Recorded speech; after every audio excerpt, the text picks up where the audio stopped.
Simulan na po nating lutuin ang ating apritadang manok. Papainit po tayo ng mantika at ilagay po natin ng patatas. Prituhin po natin ito ng bahagya lang. Kasunod na po natin ilagay yung ating carrots. Halo-haluin lang po natin. At pagkatapos, tanggalin na po natin.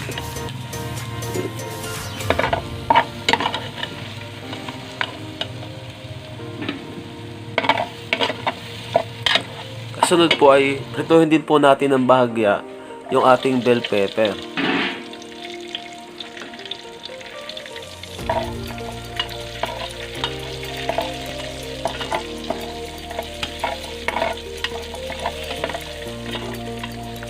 Okay, tanggalin na po natin.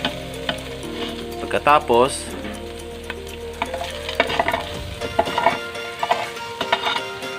ay igisa na po natin ang sibuyas.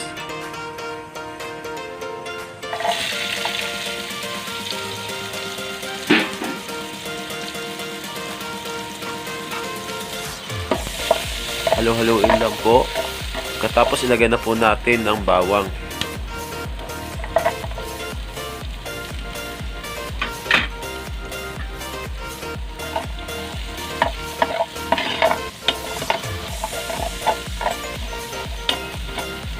Kasunod po ilagay na natin yung manok.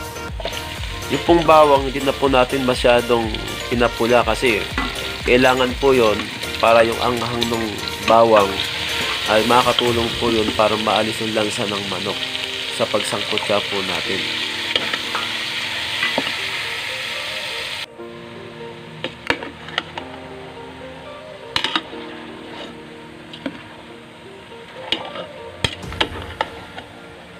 Halo-haluin lang po natin.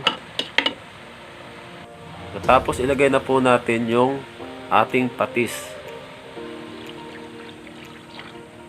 Para lumasa na po doon sa manok. Ilagay na rin po natin yung ating dahon ng laurel, pamintang durog,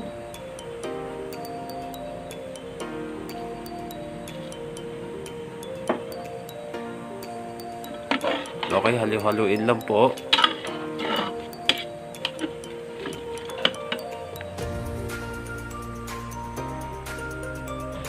Ilagay mo natin yung kamatis.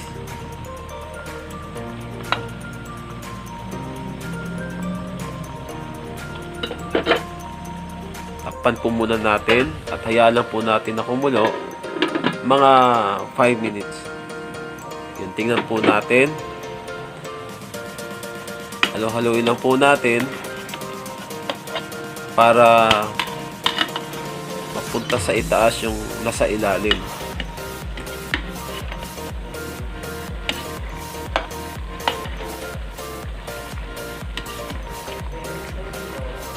Takpan po ulit. Ayun, naaamoy na po natin ang bango ng ating niluluto.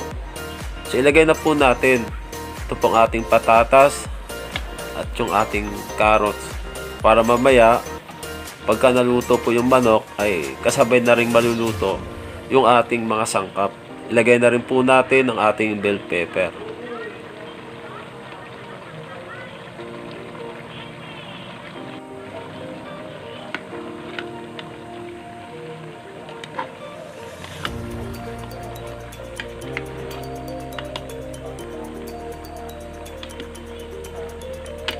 Okay, halo-haloin lang po natin.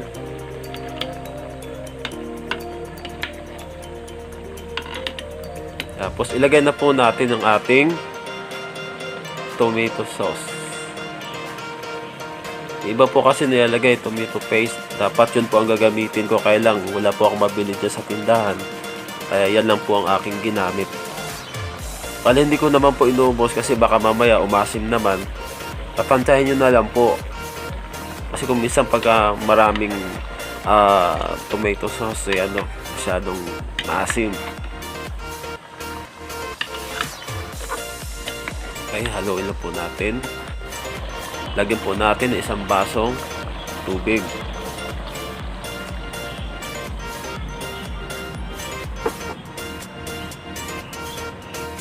lagyan na po natin ang ating asukal para po panlaban doon sa asim ng ating inilagay na tomato sauce. Halo-halo na po natin.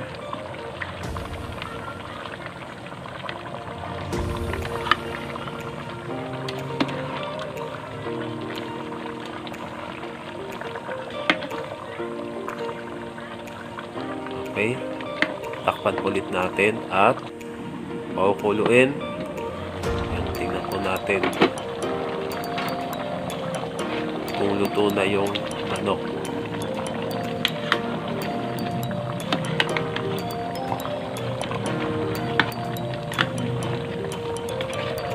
Amoy na po natin yung bango ng ating nilulutong ulam.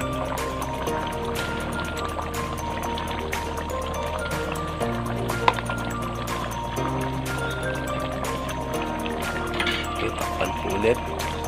Ayun, babalikan po natin at ayun, luto na po yung manok. Luto na rin po yung ating mga sangkap. Ay, ayan na po, luto na ang ating apritadang manok.